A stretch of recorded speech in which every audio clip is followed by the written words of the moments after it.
నా జీవితకాలమెల్లా ప్రభువుపై కీర్తనలు పాడెదను. నేను బ్రతికి ఉన్నంత కాలము ఆయన స్తుతులు పాడెదను. నా ఈ ఆలోచనలు ప్రభువునకు ప్రియమగునుగాక. నేను ప్రభువునందు ఆనందించెదను. 104వ కీర్తన 33, 34 వచనములు. తపస్సు కాల ధ్యానము 30వ రోజు. ఈరోజు మొదటి పట్టణము సువిశేషము ఒకే సత్యాన్ని గురించి మనకు బోధిస్తున్నాయి.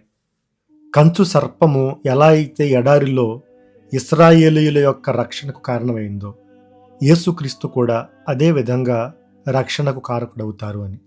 ఐగుప్తు దేశంలో దేవుని యొక్క చిత్తానికి విరుద్ధంగా నడుచుకున్నటువంటి ఐగుప్తీయుల మీద 10 అరిష్టాల ద్వారా దేవుడు ఏ విధంగా శిక్షించారో, అదే రీతిలో తన సొంత ప్రజలైనటువంటి ఇశ్రాయేలీయులు తనకు విరుద్ధంగా సణుగుకోవటం ద్వారా వాళ్ళు చేసిన పాపానికి వాళ్ళను కూడా దండించాల్సి రావటం ఈరోజు మొదటి పట్టణంలో చూస్తాం.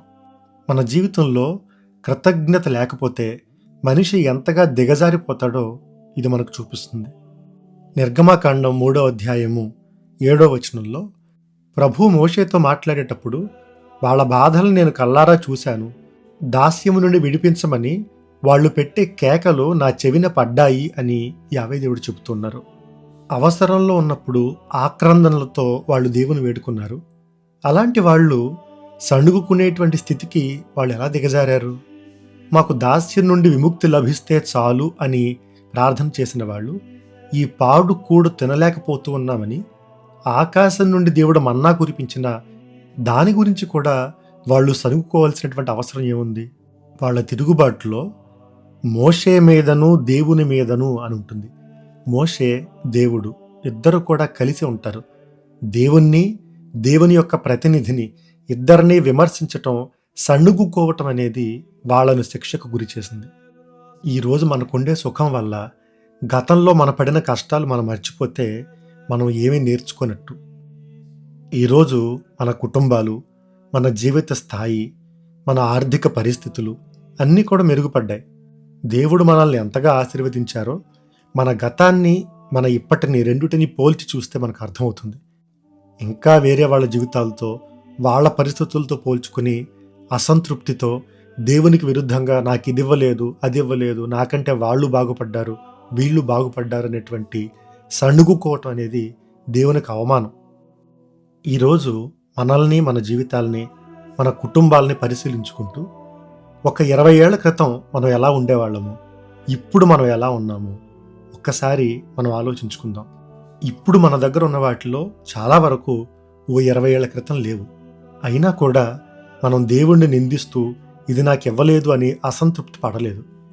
ఈరోజు మనల్ని దేవుడు ఎంత గొప్పగా దీవించినా ఇంకా అసంతృప్తితో దేవుడు ఇంకా దీవించి ఉంటే బాగుండేది, నా శక్తికి నా శ్రమకి తగిన ప్రతిఫలం రాలేదు అని మనం అసంతృప్తితో జీవిస్తున్నామా గమనించుకుందాం. గత కొద్ది రోజుల్లా ఈరోజు సువిశేషం కూడా యోహాను సువార్త నుండి తీసుకొనబడింది.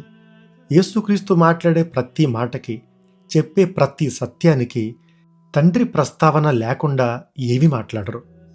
అందులో భాగంగా ఈరోజు ఒక మాట అంటున్నారు, నేను పైనుండి వచ్చువాడను, మీరు ఈ లోకమునకు చెందినవారు, నేను ఈ లోకమునకు చెందినవాడను కాను అని చెబుతున్నారు. మీరు ఈ లోకానికి చెందిన వాళ్ళు అంటే శిష్యులతో మాట్లాడుతుంది కాదు. యూదులు ఎవరైతే దక్షిణ దేశం వాళ్ళు యేసుక్రీస్తుని విశ్వసించలేదో వాళ్ళ గురించి యేసుక్రీస్తు మాట్లాడుతున్నారు.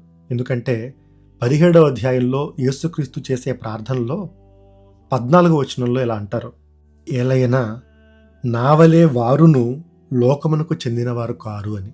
తను చేసే ప్రార్థనలో శిష్యులను కూడా జోడించి మాట్లాడటం అనేది వాళ్ళని ఎంతగా దేవుడు కాపాడుకుంటున్నాడో, వాళ్ళ కోసం ఎంతగా యేసుక్రీస్తు ప్రార్థన చేస్తున్నారో మనకు అర్థమవుతుంది. ఈ సంభాషణ అంతా అయిపోయిన తర్వాత చివరిలో 30వ వచనంలో ఆయన ఈ విషయములను గూర్చి మాట్లాడుచుండగా అనేకులు ఆయనను విశ్వసించిరి. యోహాను సువార్తలో అనేకులు ఆయన్ని విశ్వసించటం అనేది సాధారణంగా మామూలుగా జరిగే విషయం కాదు. యోహాను సువార్త 2వ అధ్యాయం 11వ వచనంలో మొట్టమొదటి అద్భుతం, కానాపల్లిలో నీటిని ద్రాక్షారసంగా మార్చినప్పుడు 11వ వచనంలో శిష్యులు ఆయన్ని విశ్వసించారు అని మనం చదువుతాం. ఆ తర్వాత 4వ అధ్యాయం 39వ వచనంలో సమరయుల యొక్క విశ్వాసం గురించి ప్రస్తావించబడుతుంది. 7వ అధ్యాయం 31వ వచనంలో పర్ణశాలల పండుగ అంటే గుడారాల పండుగ జరిగినప్పుడు ఆ సందర్భంలో ప్రజలు ఆయన్ని విశ్వసించటం చూస్తాం. ఎందుకంటే యోహాను సువార్త 1వ అధ్యాయం 14వ వచనంలో ఆ వాక్కు మానవుడై మన మధ్య నివసించెను. ఈ మాట గ్రీకు భాషలో అలానే ఇంగ్లీష్ అనువాదంలో he pitched his tent among us అని ఉంటుంది. అంటే ఆయన తన గుడారాన్ని మన మధ్యలో పాతుకునే నివాసం ఏర్పాటు చేసుకున్నారు అని. ఇది ఎడారి ప్రయాణంలో యావే దేవుడు వాళ్ళతో గుడారంలో ఎలా నివసించారు అనే దానికి ఇది ఒక బలమైనటువంటి గుర్తు. అందుకే ఆ పండగ సందర్భంగా వాళ్ళు యేసుక్రీస్తుని విశ్వసిస్తూ ఉన్నారు. ఈరోజు సువిశేషంలో కంచు సర్పము గురించి యేసుక్రీస్తు మాట్లాడినప్పుడు మరలా ఆయన్ని విశ్వసిస్తారు. ఆ తర్వాత మంచి కాపరి గురించి మాట్లాడినప్పుడు 10వ అధ్యాయం 42వ వచనంలో అప్పుడు ఆయన్ని విశ్వసిస్తారు. చివరిగా గత ఆదివారం మనం చదువుకున్న సువిశేషం 11వ అధ్యాయం 45వ వచనంలో లాజరును పునర్జీవితుడిని చేసినప్పుడు అప్పుడు మరలా ఆయన్ని విశ్వసిస్తారు. ఇవి పొరపాటున వాళ్ళకి విశ్వాసం కలిగిన సందర్భాలు కావు. పాత నిబంధనలో యావే దేవుని యొక్క కార్యాలుగా దానికి కొనసాగింపుగా యేసుక్రీస్తు చేసే ప్రతి పని వాళ్ళని విశ్వాసానికి నడిపిస్తుంది. ఈరోజు సువిశేషంలో ఏం జరిగిందని వాళ్ళు విశ్వసించారు? అద్భుతం ఏమీ జరగలేదు, కానీ ఆయన్ని విశ్వసించారు.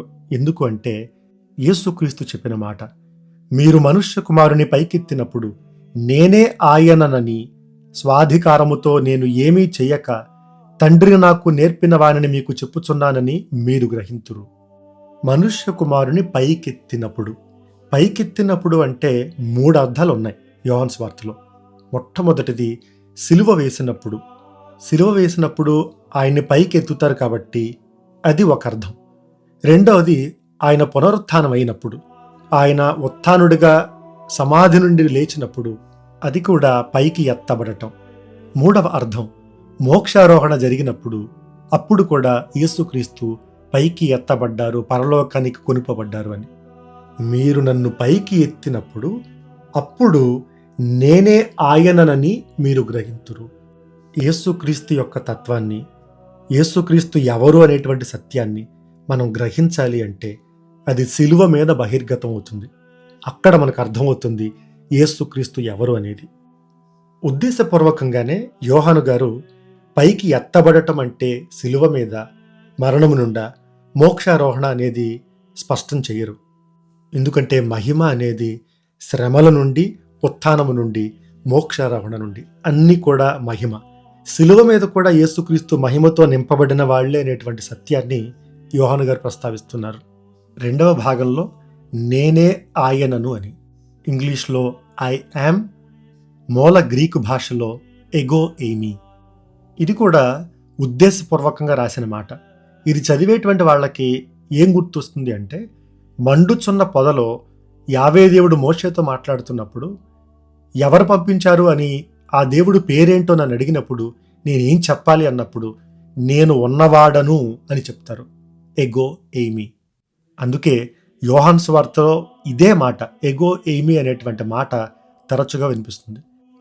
I am the good shepherd, I am the light, I am the resurrection అని పదే పదే నేనే మంచి కాపరిని, నేనే లోకమునకు వెలుగు, నేనే పునరుత్థానమును జీవమును అని ఈ ప్రస్తావన పాత నిబంధనలో దేవుని పేరు ఏదైతే ఉందో దానికి ఇది అనుసంధానంగా చూడాలి.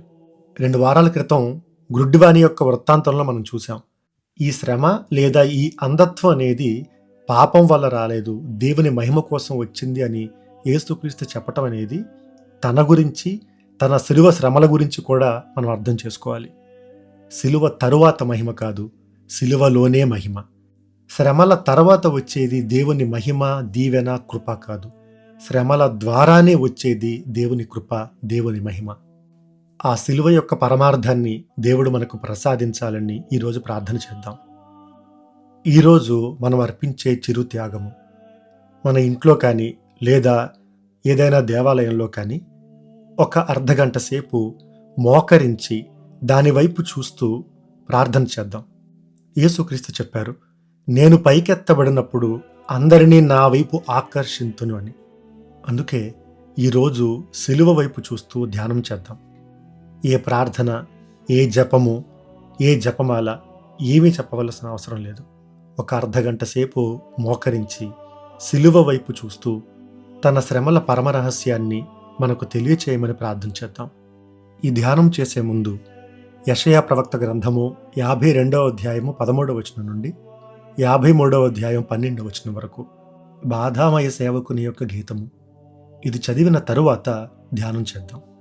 ఈరోజు మనం ప్రార్థన చేసే ఉద్దేశము, ఎవరైతే సైతాను యొక్క బంధనాల్లో ఉన్నారో వాళ్ళ కోసం ప్రార్థన చేద్దాం.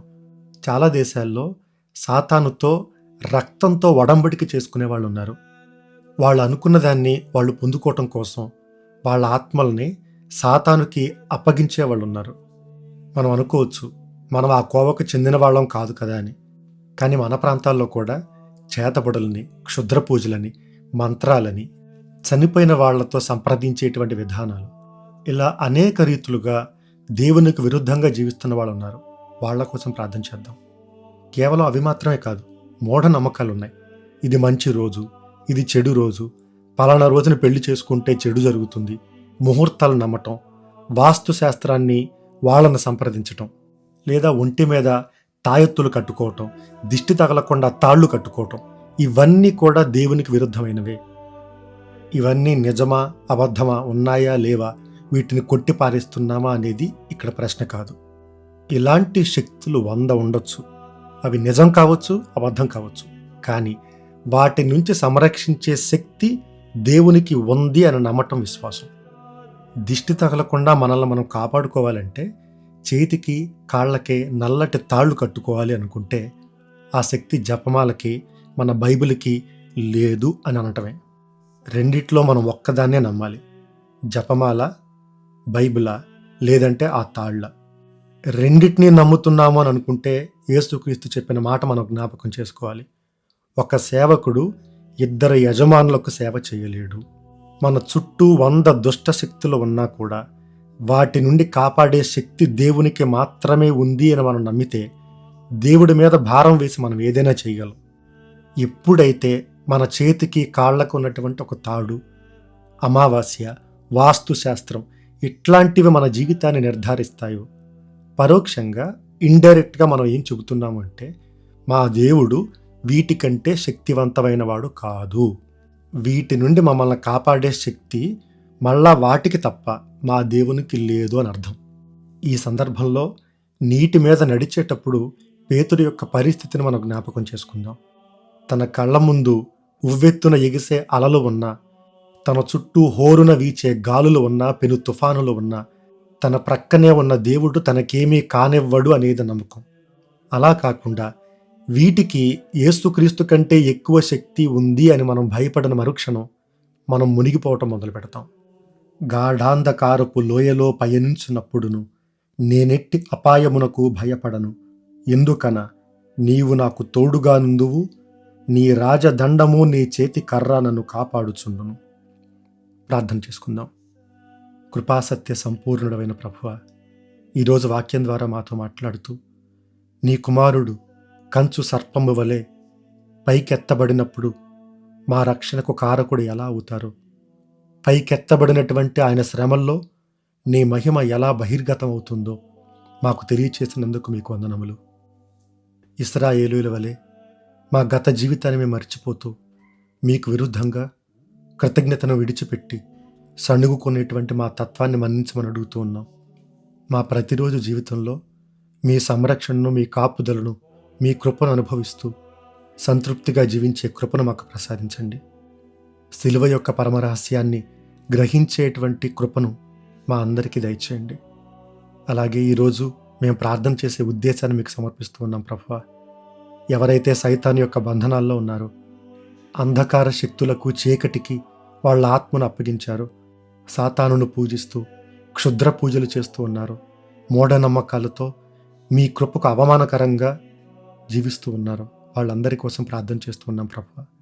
మా చుట్టూ ఎన్ని శక్తులు ఉన్నా మమ్మల్ని కాపాడే శక్తి మీ కృపకు మాత్రమే ఉందనేటువంటి నమ్మకాన్ని దయచేయండి. పేతురుకు మీరిచ్చినటువంటి శక్తి ద్వారా నరక శక్తులు వీటిని జయింపజాలవు అని చెప్పారు ప్రభువా. ఆ నమ్మకాన్ని మేము కలిగి ఉండే కృపనివ్వండి. మా మనసులో మెదిలేటువంటి భయాలకు, ఆందోళనకు, సందేహాలకు తావివ్వకుండా సర్వము మీ కృపతో సాధ్యమైనటువంటి నమ్మకాన్ని మాకు ప్రసాదించండి. నిన్ను కాపాడువాడు కునుకడు నిదురపోడు అని చెప్పారు ప్రభువా. మా చుట్టూ మాకు హాని చేసే, మాకు హానిని తలపెట్టే ఎన్ని చీకటి శక్తులు, దుష్ట శక్తులు ఉన్నా వాటన్నిటి నుండి నీ మాట, నీ కృప మాకు సంరక్షణను ప్రసాదించగలదనేటువంటి ధీమాన్ని, ధైర్యాన్ని ప్రసాదించండి. సాతానును ఆరాధించేటువంటి వ్యక్తిగా జీవించిన పునీత బార్తలోంగో గారు తన జీవితాన్ని మార్చుకుని ఈరోజు పునీతునిగా ఏ విధంగా సాక్ష్యమిస్తూ ఉన్నారో, సాతానుకు అంకితమైన ప్రతి ఒక్కరిని ప్రభువా సంరక్షించండి. వాళ్ళ ఆత్మలు ఎంత విలువైనవో, వాళ్ళ జీవితాన్ని వాళ్ళు ఎలా వృధా చేసుకుంటూ ఉన్నారో వాళ్ళందరి కోసం ప్రార్థన చేస్తూ ఉన్నాం. అమ్మ మరియ తల్లి, మమ్మల్ని కబలించటానికి, మమ్మల్ని పడద్రోయడానికి సాతాను శక్తులు మా చుట్టూ ఉన్నప్పటికీ మీ జపమాల శక్తి, తల్లిగా మమ్మల్ని సంరక్షించే మీ ప్రార్థనా సాయం కంచెలా మా చుట్టూ ఉన్నప్పుడు దేవుని మీద భారం వేసి జీవించే కృపను మాకు దయచేయండి. ఎంతోమంది దయ్యం పట్టిన వాళ్ళు, సాతాను చేత పీడించబడేవాళ్ళు, దుష్ట శక్తుల ముందు బలహీనులుగా ఉండిపోతున్నారు. వాళ్ళందరి కోసం ప్రార్థన చేస్తూ ఉన్నామమ్మా. ఒకవేళ వాళ్ళు జీవించే పాపపు జీవితం, తప్పులు వారిని ఈ శిక్షకు గురి చేస్తే వారి తరపున మీరు ప్రార్థించండి. పాప మన్నింపును వాళ్ళకి దయచేయండి. ఆ చీకటి శక్తుల నుండి విడిపించేటువంటి విధంగా వారి కోసం ప్రార్థన చేసే వ్యక్తులను నీ బిడ్డలుగా, క్రీస్తు సాక్షులుగా తయారు చేయమని ఈ మనవులన్నిటినీ మా ప్రభు అయిన యేసుక్రీస్తు నామమున అడిగి వేడుచున్నాము. ఆమెన్. సర్వశక్తి గల సర్వేశ్వరుడు, పిత, పుత్ర, పవిత్రాత్మ మనలను ఆశీర్వదించి కాపాడునుగాక. ఆమెన్.